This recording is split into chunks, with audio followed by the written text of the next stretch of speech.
اب اسی طرح ایک سوال ہے کہ یہ جو ہم اذان سنتے ہیں، یہ اذان کیا ہے؟ آپ دن میں 5 دفعہ اذان سنتے ہیں، اور پھر اگر باجماعت نماز پڑھنے جاتے ہیں تو 5 ہی دفعہ آپ اقامت بھی سنتے ہیں۔ یہ لفظ اذان اصل میں اعلان کو کہا جاتا ہے۔ اذان کان دھرنے کو کہتے ہیں، آذنت لربہ، وہ اپنے رب کی بات سنتے ہیں، یعنی بات سننے کو اذان۔ اب اللہ کے حکم کے مطابق حضور علیہ الصلوۃ والسلام نے ایک سسٹم رائج کیا کہ وہ صلاۃ کے لیے بلانے کے لیے، بلاوے کے لیے ایک اعلان کروایا جاتا تھا۔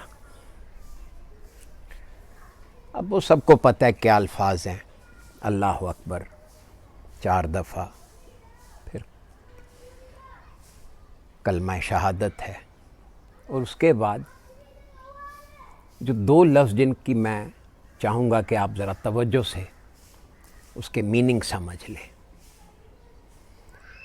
حی علی الصلاۃ اور حی علی الفلاح، حی علی الصلاۃ، حی علی الفلاح۔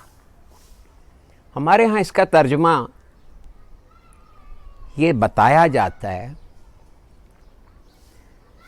آؤ نماز کے لیے، آؤ کامیابی کے لیے، یا کامیابی کی طرف، آؤ نماز کی طرف، آؤ کامیابی کی طرف۔ اب یہ طرف پتہ نہیں کیسے اس کا ترجمہ ہو گیا ہے۔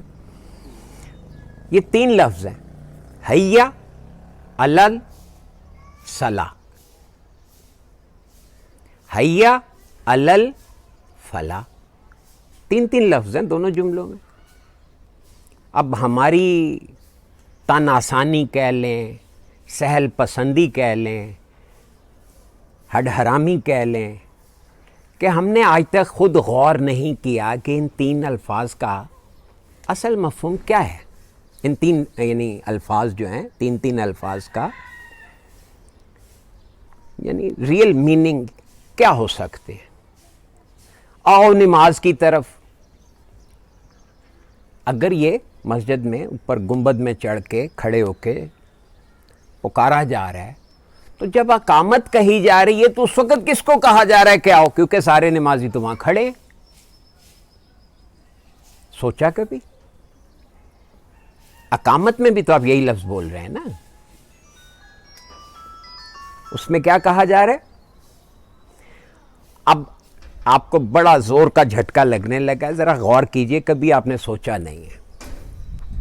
حی کا لفظ اس کی املا کیا ہے؟ ہے حلوے والی ہے سے لکھا جاتا ہے، یہ ٹھیک ہے۔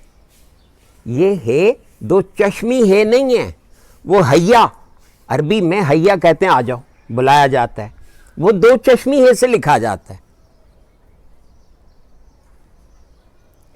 یہ ایک اینگل ایسا ہے جس کو کبھی آپ نے غور نہیں کیا۔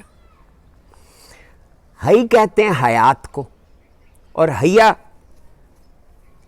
کہتے ہیں بلاوے کو، اس کی املا فرق ہے۔ اب آپ کہیں گے کہ جی اس سے کیا فرق پڑا، چلیں آپ املا ٹھیک کر لیں، وہاں غلط لکھ دیا ہم نے۔ نہیں تو پھر اگر یہ حیا یعنی بلاوے والا حیا ہے، 2 چشمی ہے والا حیا ہے، تو پھر للصلاح ہونا چاہیے۔ حیا للصلاح، آؤ نماز کے لیے۔ حیا للفلاح، فلاح کے لیے آؤ۔ یہ الا کا کیا مطلب ہے؟ الا تو پر کو کہتے ہیں، اوپر۔ اب صلاح کہتے ہیں تعلق کو۔ اور مزے کی بات یہ کہ فلاح جو ہے یہ کامیابی نہیں ہے، کامیابی کے لیے نہیں ہے۔ فلاح کا مطلب ہے ہل چلانا، کسان کو کہتے ہیں فلاح۔ جو محنت کرتا ہے یعنی کام سے لگا ہوتا ہے. قرآن میں کامیابی کے لیے لفظ ہے فوز، فوز العظیم، یہ بڑی کامیابی ہے. اب آپ کہیں گے کہ اس سے کیا ہوا یہ کہ اس کا مطلب یہ بنا کہ حیا علی الصلاح، علی یعنی حیات ہے تعلق پر. آپ یہ جو تعلق قائم کرتے ہیں اپنا رب کے ساتھ، یہ اس میں آپ کی زندگی ہے. مخلوق کی زندگی اس لیے کہ اس کو اپنے خالق سے اس کا ربط قائم ہے. دیکھیں نا، آپ کا دل چل رہا ہے، دل دھڑک رہا ہے، سانس چل رہی ہے، پھیپھڑے کام کر رہے ہیں، معدہ کام کر رہا ہے، بلڈ سرکولیشن ہو رہی. کون کر رہا ہے؟ آپ خود کر رہے ہیں نہیں. یہ چونکہ رب کا تعلق آپ سے جڑا ہوا ہے، لہٰذا وہ یہ چلا رہا ہے مشین. تو اس میں اعلان کیا کیا جا رہا ہے؟ حیا علی الفلاح، حیا علی الصلاح.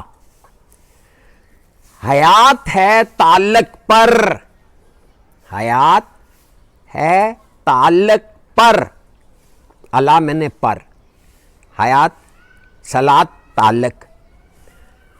حیا علی الفلاح، فلاح کہتے ہیں کام ملنے کو. تو حیات ہے کام کرنے میں، کام سے لگنے میں. اگر آپ اللہ کے کام میں لگ گئے تو آپ کو زندگی ملے گی، دنیاوی بھی اور اخروی بھی. اب دیکھیے کہ ہم ایک جملہ دن میں 5 دفعہ سنتے سنتے یہ 60-70 سال کے ہو گئے، لیکن کبھی توجہ نہیں کی کہ کہا کیا جا رہا ہے، کبھی نہیں غور کیا. اگر آپ اس کو دعوت نہ سمجھیں،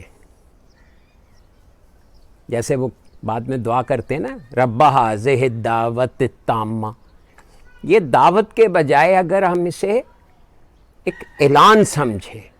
اعلان کیا ہے؟